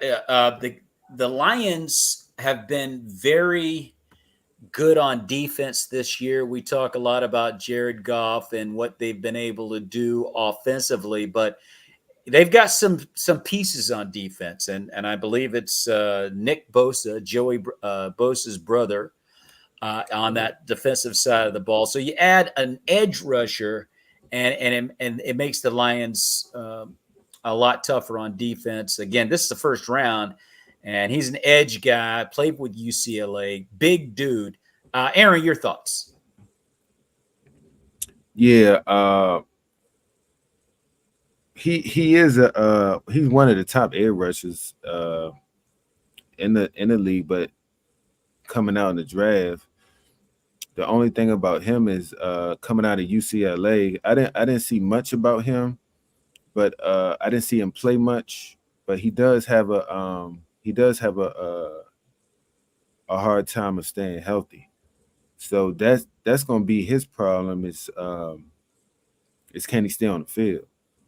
But I like the Lions' front part of their defense in the trenches. I think they did an excellent job of getting pressure on the quarterback this past year. I think they need to booster up the back end of their defense, whether that's corner, safety. You heard me say Kool-Aid from Alabama. I like him. It's a couple corners that I think they could pick, but I believe if a top corner is best player available is my thing. If you need a corner, if you need an edge rusher, and the edge rusher is better than the corner, then you take the edge rusher. If it's vice versa, then you take the corner. I mean, it's your preference, but I think they need to strengthen up the back end of their defense. Yeah, one thing I like about Kool-Aid, I love Kool-Aid. That's a good thug name, Kool-Aid. Here come Kool-Aid. Here come Kool-Aid. Anyway, let's go to pick number 30, and that is going to be the Baltimore Ravens. They're going the guy you mentioned earlier in the show, Aaron, Jared Verse out of Florida State, edge rusher, 6'4", 260 pounds, two-time All-American. Caleb, your thoughts on this one for the Ravens, adding him to an already stout defense? Yeah, I mean, the Ravens are looking like those NBA super teams, but they're gonna be great no matter what. They did lose Patrick Queen. Mm-hmm. That was a big part of their defense. I feel like getting Jared Verse that'll definitely help kind of balance things out, bring a new face into that franchise. And I mean, like he was balling out at Florida State. I liked what I saw, and I mean, I think he'll definitely be a good fit for the Ravens. I think it's a great pick. We're going to go to the 31st pick, and the San Francisco 49ers are projected to select Braden Fisk, defensive tackle out of Florida State, 6'5", 298. Started all 13 games, 43 tackles, and at 292 pounds, ran the 40 in 4.78 seconds. Caleb, your thoughts on this, please? Yeah. Goodness gracious. Yeah. I mean, like, just a pure athlete, man. If you can get him, grab him. Like Aaron was saying, get the best man on the board. And if a dude like this is still on the board, that quick on his feet, that big, I mean, who wouldn't want to grab him? I think this will be a great pick for the 49ers, beefing up that D-line even more. And I mean, it's a great pick. Aaron, your thoughts on the 49ers adding another dog to an already very good defense?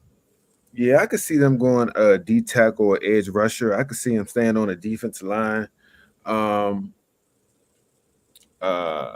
mean, I could see them going after somebody like Darius Robinson out of Missouri because Chase Young is gone. So, I mean, he didn't do much for him anyway. But Okay. a little bit of saltiness there, Aaron. I mean, he I didn't do much understand, for him anyway. But you know, I could see them boostering up that defense. I mean, they really don't. I mean, their defense is dominant. You know, it's already dominant, and just to add to it is going to be crazy. But yeah, if they go inside or outside, it's fine with me. I mean, to me, I think they should go offense. That's just my opinion. But yeah, if they want to boost up that defensive edge or defensive line part of the offense, I think that'd be fine. Now, the last pick of the evening at number 32, the Super Bowl champion Kansas City Chiefs are projected to take Jordan Morgan out of Arizona, offensive tackle, 6'5", 311 pounds, first team all Pac-12. Caleb, your thoughts on this pick for Patrick Mahomes and getting a little help on the offensive line? I mean, like, yeah, you got Patrick Mahomes. Why wouldn't you want to protect him? But on the other hand, what just happened with Rice? I forgot his first name, and they didn't really have the greatest receiving core either. Rashee Rice. So I think they would be smart to maybe grab a receiver. The best one left on the board. I mean, it is the last pick of the first round. You might not get the best guy, but it at least is someone. I really couldn't name anybody in their receiving room right now other than Travis Kelce. So it's I think that'd be a little bit of a smarter play for the Chiefs. But if they want to take a tackle to beef up that O-line, help Pat, it's a great pick too. Well, they released Marcus Valdes-Scantling, I believe that's his name, and their other wide receiver Rice is in trouble for racing his Lamborghini down the interstate and causing a 6-car pileup. So they're going to have a little bit of trouble getting him out. I'd be looking for a receiver is what I'm saying. Anyway, Aaron, your thoughts, sir, on this potential pick by the Chiefs? I think they need to go receiver. Yeah, they need to get the best receiver on the board. Somebody that fit their style, that speedy downfield type of guy. You know, I think they need to go receiver here. I don't see them getting an offensive tackle. Like, yeah, Rice is in trouble. I think he's in big trouble. I don't even know. He might not even play maybe some time before he step on the field again. So I think that changed their draft status and changed their mind. So I think they go receiver here. So that's our look, ladies and gentlemen, at the first round of the NFL mock draft on the Maurice Brown Comedy Show. And before we get out of here, we're going to take a look at some of the divisional predictions as we get ready for I'm so excited about this NFL year coming up, dude. I'm telling you guys right now, I am ready for some football. And anytime the draft comes around, that's when you start thinking about, okay, what are my boys going to do this year? Let's look at the NFC North now. I've got projected in the NFC North, the Lions finishing first again, followed by the Packers, Vikings, and Bears. Caleb, your thoughts on this? Yeah, that looks straight to me. You know, I like the Packers really might finish at 1 there. I like how they're looking. But it's between the Lions and the Packers finishing at first. I'll keep the Lions there for now. We'll see after the draft, beginning of camp. Yeah. But for now, yeah, I'll put Lions at 1, Packers 2, Vikings 3, Bears at 4. Aaron, your thoughts on that lineup for the NFC North? I agree with that. I think it's going to be the Lions and the Packers fighting for that first spot in the division. Yeah, I like that. NFC South, I've got the Falcons winning it with the arrival of Kirk Cousins, followed by the Bucks, Saints, and Panthers. Caleb, what do you think about that one? Yeah, honestly, perfect. Yeah, I got the Falcons honestly beating out the rest of that division by quite a bit, like maybe 3 or 4 games. I mean, I feel like they're gonna be pretty good this year, almost contenders. But yeah, I'd have to agree with that. Aaron, your thoughts? I think the Falcons and the Buccaneers gonna have a battle. I think they're gonna be going back and forth with each other, but I think it's gonna be between them two for that division. And I want to throw the Saints in there. I mean, the Saints were really close. They really played good ball. They had a lot of injuries, but I'm gonna throw the Saints into that dogfight. And we're gonna let the Panthers root for those 3.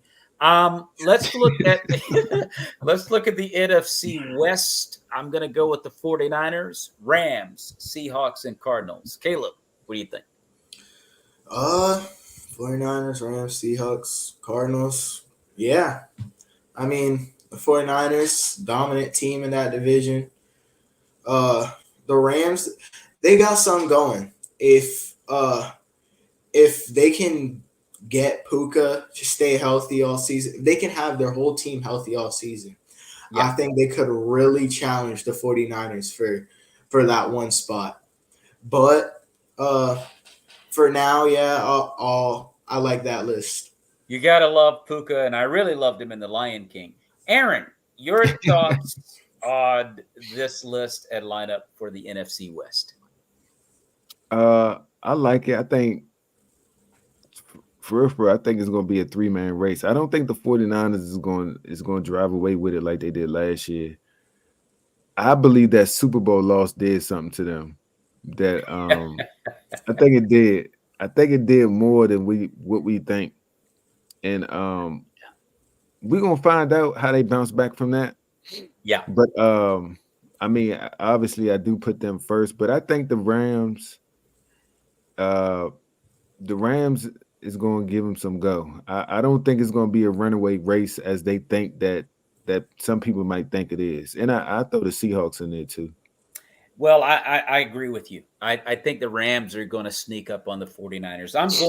I'm giving the 49ers their respect and putting them the winners of this division. But I have a funny feeling the Rams are ready to come after them. And if you really think about that divisional round playoff game last year, they actually got jobbed because that was a PI. And because it was in the Motor City, they didn't throw the flag. That was a PI. I don't care what anybody says. It was at the end. It was a first down to keep the Rams drive alive, to take that thing into overtime. And they choked. They swallowed the whistle. Yeah. That was a PI. Anyway, that being said, the Rams, I think, are going to give the 49ers a run. I totally agree with that. And finally, the NFC East, I've got the Eagles winning it, followed by Dallas, the Commanders, and the Giants. Caleb, your thoughts on that one? Yeah, I mean, it's kind of been like this for the past 2 years. Yeah. Cowboys give the Eagles a little bit of a scare. I feel like the Eagles are going to come out on top at the end. Commanders and Giants. No offense to you, Aaron. Nah, but yeah, but the Eagles are going to look scary this year. I think honestly they might be forging their way back to a Super Bowl, but we'll talk more about that Yeah, later. no doubt about it. Aaron, what do you think about this lineup for the NFC East? I think the Cowboys are done. Okay. And I'm gonna tell you why. Okay. That we took their two of the defense. Well, the guy they wanted to be defensive coordinator in Witt, he's our defensive coordinator now. We took their defensive coordinator last year and made him our head coach. Okay. So two of their guys from their staff that they wanted is on our team. We took their Pro Bowl center. He's on our team.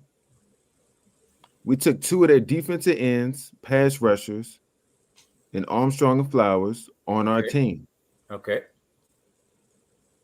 We got our depth at our team is different. So the Cowboys, I don't think they're going to be able to recoup from the loss of Dan Quinn and Witt on the defensive side.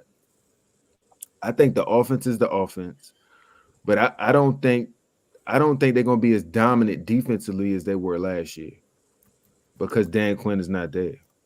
So it's a whole defense, new defensive coordinator, new defensive system. It's not going to be the same. And because of that, and because the moves that we made this offseason already, our linebacker core is set. That was one of our weaknesses coming in. And then with Jonathan Allen, Deron Payne coming back, with our linebacker crew, we got Luvu from Carolina Panthers, one of the best underrated, I think, linebackers in the league. We got cornerback depth. We got veteran cornerbacks. So the only really position that we're lacking right now is offensive tackle and quarterback, which is two big positions. But I think we're going to get the quarterback and Jane Daniels in the draft. And I think I didn't know how much players loved our head coach. Players want to play for him. Players want to come to Washington. So players are saying they want to come to Washington because of our head coach. Okay. We got Wagner from Seattle. We got the running back from the guy you liked, Mo, from the Chargers. Eckler. I forgot his name. Yeah, Austin Eckler? Yeah, Austin Eckler. We got the running back from him. So we're not the same Commanders we were last year already, and we ain't even play a game yet. So I think the Cowboys are done. The Giants, I don't think they're going to be back. I think the division is going to be between the Eagles and Commanders. I do think ultimately the Eagles are going to take the division again. But I think the Commanders are going to be the Houston Texans of this year. So that's my opinion. Well, I think Dan Quinn has a great resume. I mean, albeit he's looked monumentally stupid in the most critical moments of a career, going back to the New England Patriots, coming all the way back from a 28-3 deficit in the fourth period and winning. Mm-hmm. And then lining safeties up at linebacker and losing to the Green Bay Packers in horrific fashion in front of your home fans. Other than that, he's pretty good. I'm just kidding around. Dan Quinn. Mind you, he wasn't the GM, though. He wasn't the GM. Yeah. But I think Dan Quinn's got an excellent. I'm just kidding. Dan Quinn has got a very good track record, and players like playing for him. Wherever Dan Quinn has gone, he's won a lot of games. You could be right about the Commanders. We'll see what happens. We're going to move the AFC North, and I've got the Ravens, followed by the Browns, the Bengals, and the Steelers. Caleb, what do you think? Yeah, honestly, to me, this is the best division in football. Yeah. But yeah, Ravens, Browns, Bengals. You know, I think I'd put the Bengals above the Browns. Okay. Just because of Joe Burrow, he's gonna be back if they do get some reinforcement on that line. Yeah. I just when Joe Burrow's healthy, the Bengals are a completely different monster. And so I'm gonna put them above the Browns just for that. But no heat to the Browns. Go ahead. What are you gonna say? It could be argued if Russell Wilson turns out to be what we think he will be, or even if they have to check down or feel that at some point they need to check down to Justin Fields, or they turn Justin Fields into /Cordell Stewart, right? Mm-hmm. You could literally take those 4 teams and shake them up and throw them on the dice table, and whoever comes out on top comes out on top. Because I think the Bengals with Joe Burrow are going to be really good. I think the Browns with Deshaun Watson are going to be really good. And the Ravens speak for itself. Best division football. No question about that. Aaron Moore, your thoughts? Yeah, the best division of football. Yeah, that's tough. I think the only thing I will change is the Bengals and Browns. Okay. But I still can't put the Steelers last. It's like you can't put nobody last in that division. I think it's hard to do. It's hard to do. It's hard to pick somebody last in that division, but I think the Ravens are on top.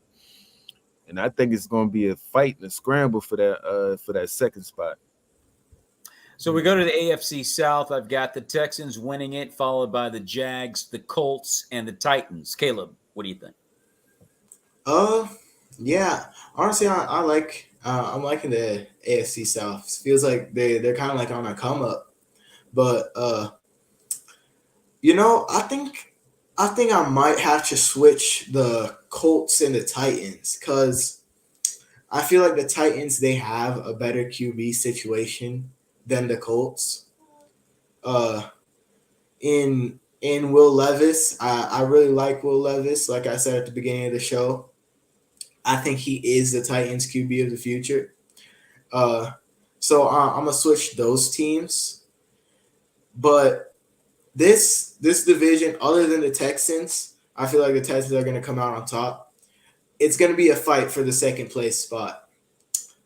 So the Jags, the Colts, and the Titans, I feel like they're pretty evenly matched. All right. I when I look at you guys have mentioned Will Levis a couple of times, and I'll just say this about Will Levis. He's kind of a poor man's Jay Cutler to me. He talks a lot.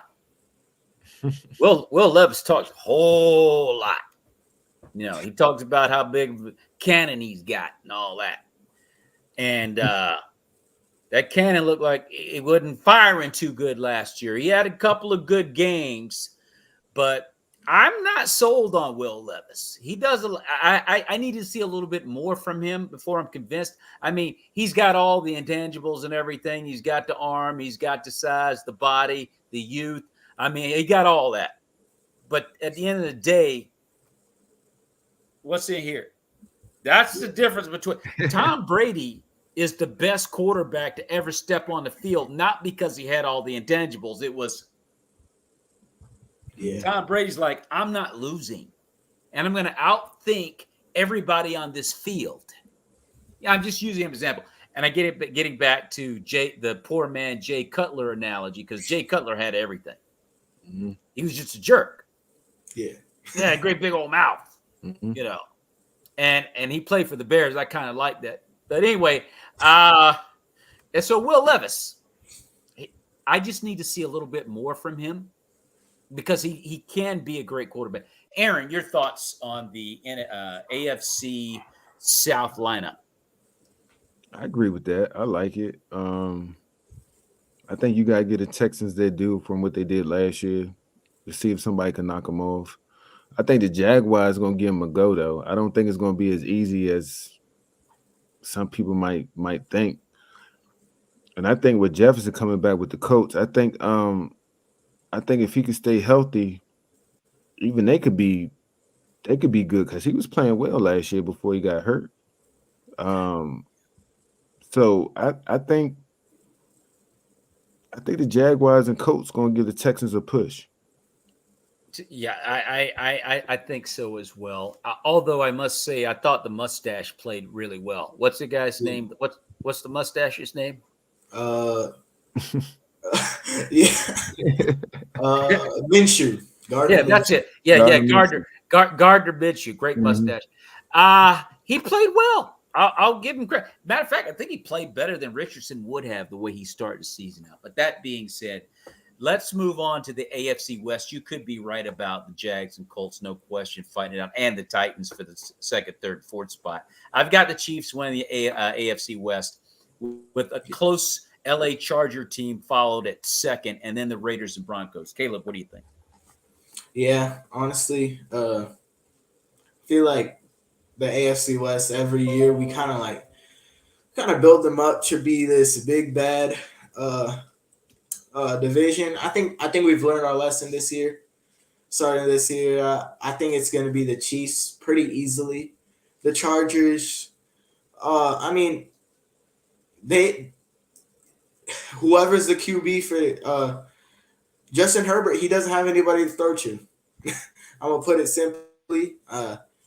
He has no real downfield threats to throw to, so I don't think they're going to be super great, even with Coach Harbaugh coming there. And then the Raiders and the Broncos, they're just going to have to figure out who's going to come in last. I couldn't agree more. Aaron, your thoughts?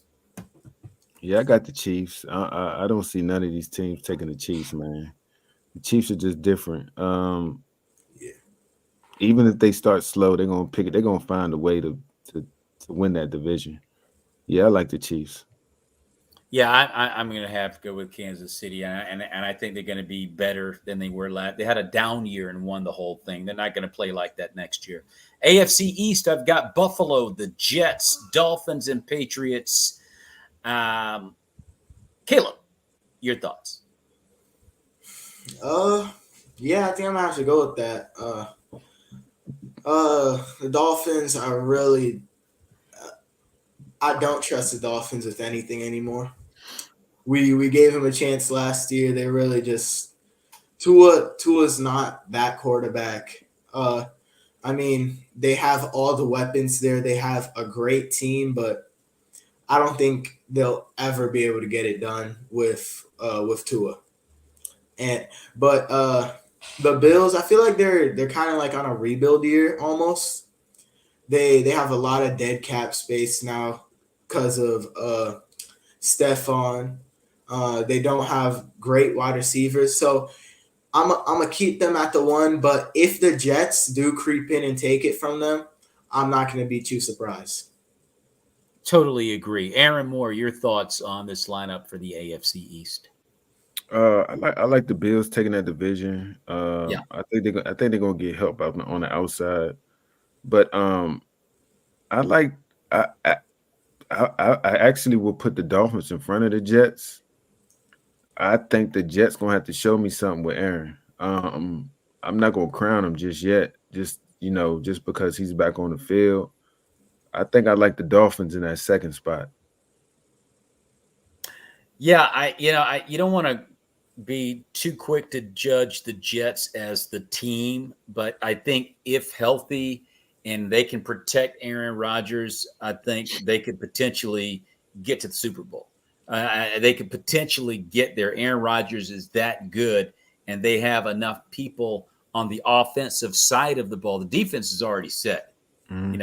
They just tired themselves out by being on the field too long because offense can't move the ball. Well, if Aaron Rodgers is healthy, they're going to keep the defense off the field, and they're going to come back on the field ready to play ball.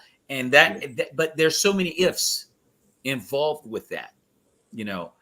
Aaron Rodgers being 40 and Are they going to be able to protect him well enough to make it through the year without getting hurt again? So I don't know. We'll see what happens with that. But that being said, we're going to wrap it up right there, guys. For you folks that have been hanging in with us, thanks for hanging in. We're going to be back April 24th, and we're going to have Antoine Real Stewart joining us as we broadcast live. We're not going to be at the NFL draft, but we're going to be on as the NFL draft unfolds, keeping up with pick by pick live. And we're going to do that all right here on the Maurice Brown Comedy Show in about 2 weeks. April 24th is the day to be exact. So anybody got a Super Bowl prediction before we get out of here for next year? I don't know. It's too early for me. Why don't we just go Lions and Ravens? Lions and Ravens. That's a very interesting pick. I kind of put mine out there at the end of our last broadcast for last season. I got the Chargers and Rams. Yeah, that's my pick. But Eric, you want to step out there? What's up? You just want to hold judgment for now? Yeah, I'm just gonna hold off for now. I gotta wait. I gotta wait and see. A Okay. little bit too early. It's way too early until we got a lot of football left coming up before we can even think about making that prediction rationally anyway. So anyway, guys, thanks a lot for being on the show, and we'll see you April 24th. May the peace of Christ be with you and your families. God bless.